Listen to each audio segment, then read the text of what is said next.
Welcome back to TheChowTimePod. It's your host, Red. I got a video today from Dating Right. I really appreciate you guys. We didn't hit the goal of 100K by the end of the year, but let's see if we can move that goal to January, and I still appreciate everything that you guys support me. Please like, comment, subscribe down below. I really appreciate that. Let's get that. Ciao. It's chow time. Tell me if you've seen this before too. Girls who are super confident, extremely successful, so pretty, like drop dead gorgeous, have everything going on for them, they're always single. Yep. And then on the other hand, guys who are super attractive, confident, super smart, everything, they're always in a relationship. Am I making this up, or have other people seen this trend too? I mean, yeah, I get what you're pointing at. Oh, you make good money. Cool. So do I. Oh, you own your own business. Cool. So do I. Oh, you're successful. Cool. So am I. I work nonstop. I have a career. I own and operate a small, successful business on the side. I keep a roof over my head. I keep food in my fridge, as well as a lot of beer and other booze because, well, shit. Dating at 33 fucking sucks when I live in a society where I'm constantly having to explain to men that I don't need them to take care of me because I can take care of myself. And that's exactly why you're single and lonely. And if you don't like that, don't at me. I do And if you don't like that, stop dating men. think that successful, intelligent women have it hard right now because the people that they're going to be attracted to, it's a smaller dating pool. But you got to figure out your competitive edge. You got to lean into your feminine energy. You have to learn how to essentially unlearn a lot of the things that society has drilled into you. And the biggest thing I see with women who are super successful or alpha is the unwillingness to compromise and the lack of malleability. That's where they lose. Like, you can't treat your dating life like your job where you're just penciling people in. You got to be, somewhat accommodating. And that's what I said about the high value women in terms of the definition, being cooperative. See, men can do that. We can pencil women in and kind of just meet women, but you have to be that high value man. For women, it's just not the same. Being agreeable. It's something that I think a lot of these women struggle with because, again, their whole life they've had to kind of work to become that way, to get ahead, but it's just doing them a disservice. No. Successful women scare people. 76% of high-performing women receive negative feedback in performance reviews compared to 2% of high-performing men. What the actual fuck? This study is shocking. Well, I think women that get that high of an echelon have a bigger chip on their shoulder and just feel superior to a lot of people because they worked so hard and they fought against the corporation of the patriarchy. All feedback in performance reviews, men's feedback will be 12% about personality and the rest about their work. But for women, you guessed it, 88% of the comments they receive are about their personalities. It's not constructive, it's not actionable, and it's the reason high performance. Your personality is constructive and actionable. Stop being such a miserable person around everybody. Women are quitting, and some of us are going on to build our own damn empires. We always see a lot of these ladies try to blame society for the consequences they may be receiving for just being unlikable. A lot of them gotta know they have bad attitudes. They talk over people. They can be rude. I've heard it said that a lot of high salary women don't get along well with others. They are not sometimes team players, and just the lack of self-awareness is just crazy to me in this one. So I had this fling with a guy last year, and we made out and were flirty or whatever, but then the next day he never texted me. And I didn't really mind because I did not really want to pursue anything with this guy. It was kind of a one-off thing, but I was still wait, it's kind of rude to not text somebody after. Why aren't you texting? That's the other side of it too, right? So you're saying it's rude for him not texting after. You have not texted after. Why don't you think about it on your end? Why are you being rude? Especially because we're in the same setting. I don't know. Months and months later, I run into him at a party and he's like, I'm so sorry. I never texted you or anything. If I'm honest with you though, you're just really intimidating. You're really successful and you're the whole package. And honestly, they just love saying these things to you because women like you love hearing it. I just got freaked out and I just felt like I couldn't handle you. Weird of you to say out loud, but honestly, I knew that. When you're a girl who has her own shit going on, who knows she's that girl, men know that they can't get away with shit with you. Now, that's not to say I wasn't letting boys play me over the last year, because that did also happen. Thank you for your honesty with that. Yeah. We know you have been out there playing the game on the carousel as well.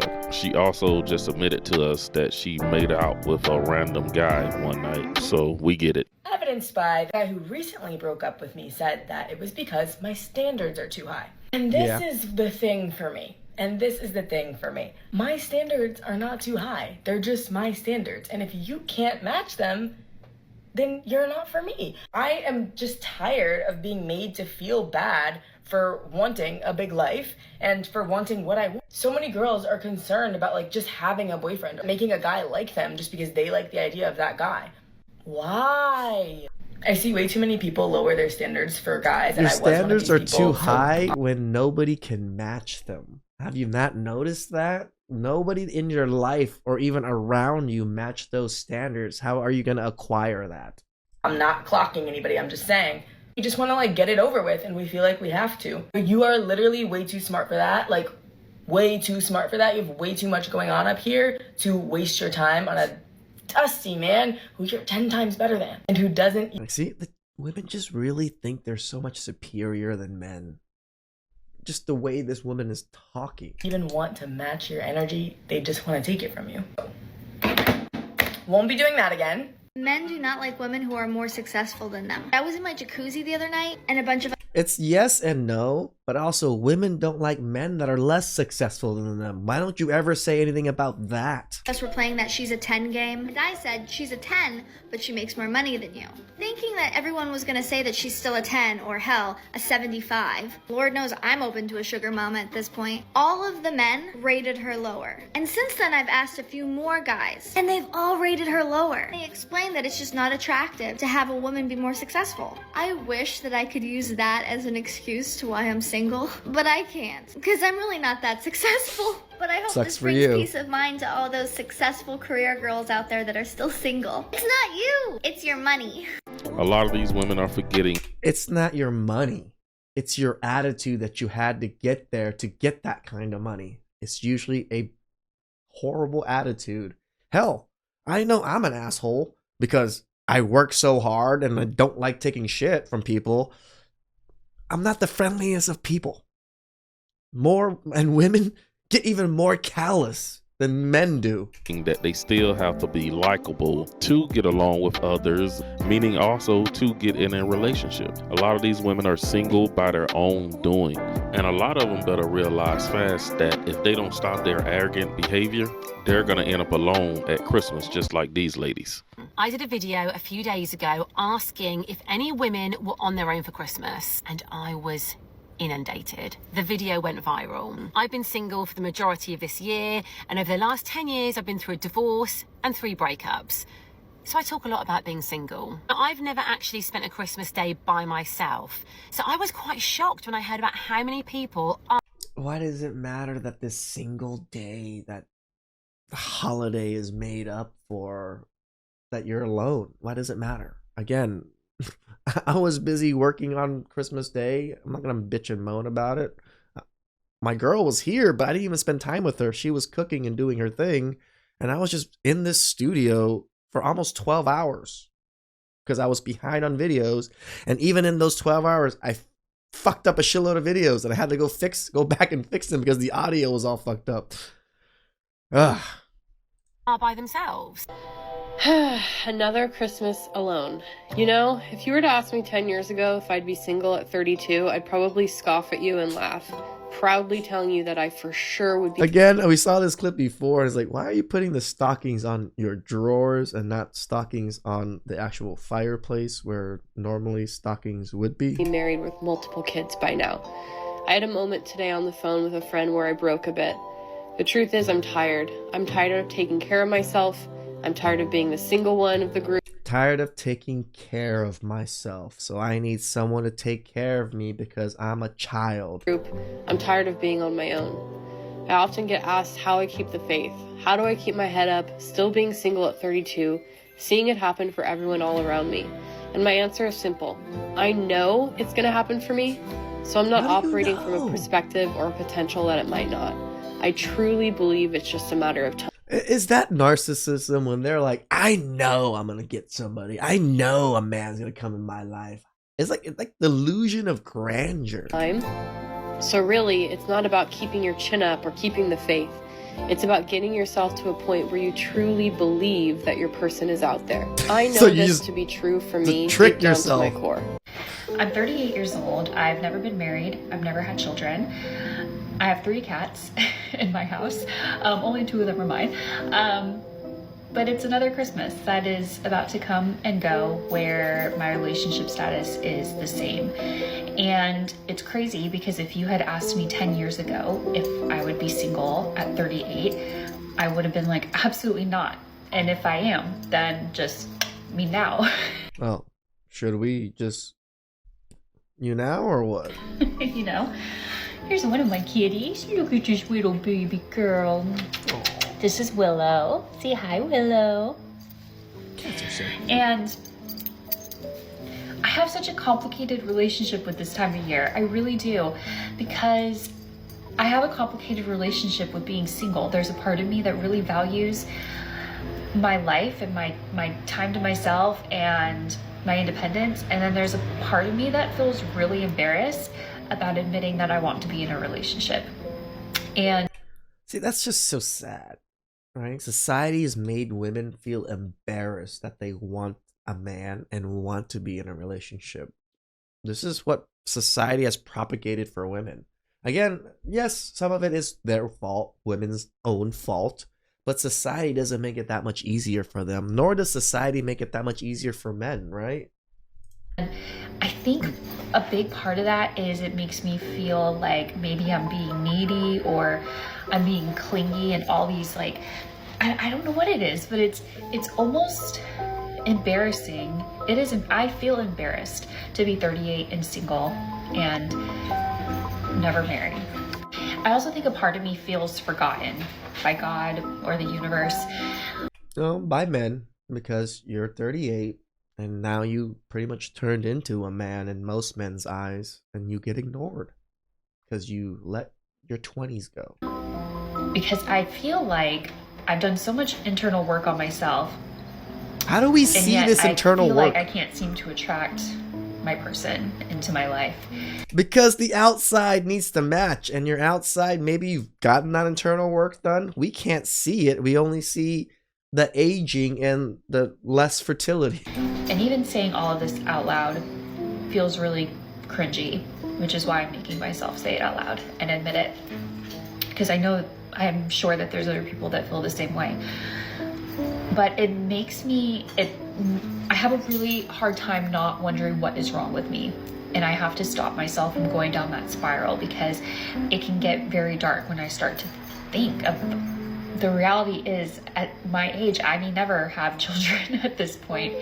And that makes me really sad. And there is a reality in which I don't ever find somebody. And that makes me really sad. And so the tension this year for me is allowing myself to have those wants, but then also allowing myself to embrace that maybe I am enough for myself. I agree that you should feel that you are enough for yourself. That's kind of a major thing. But doesn't mean there's anything wrong with wanting to have someone else to share things with. So I guess I'm just sharing this for other people out there who may be single and having the same thoughts and feelings this holiday season. Nope. Are you alone for Christmas? Yeah, me too. This is not my first, nor will it be my last Christmas that I spend on my own. As long as you know. And even though I'm well practiced, even though I know how to get through it, I couldn't tell you that there is a thing or a way to make it easy to get through one of the loneliest times of year.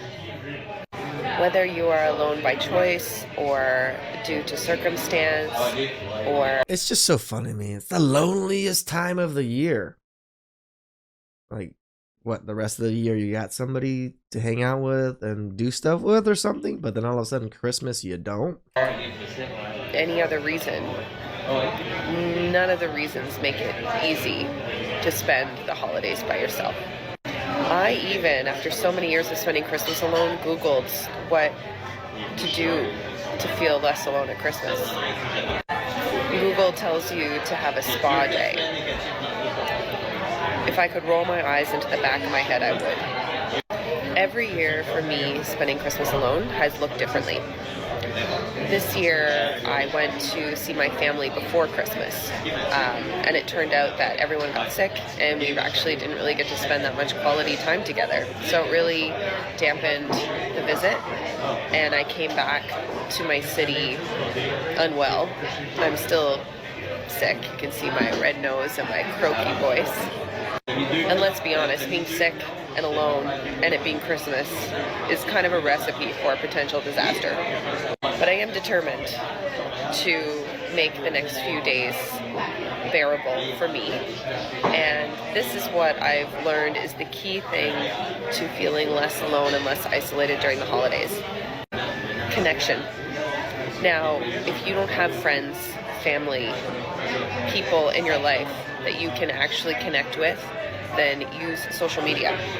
I don't wait for people To me, I wouldn't even suggest that. to ask me how I'm doing. I put that shit out there. I conjure up the opportunity to have conversations just like I'm doing right now. No, you conjure up attention so people can message you and feel sorry for you and all of these things. That's what you're conjuring up. You're not conjuring up anything else. Now, so that I don't feel so isolated and alone. And it works. Like, leave your ego at the door. Be vulnerable.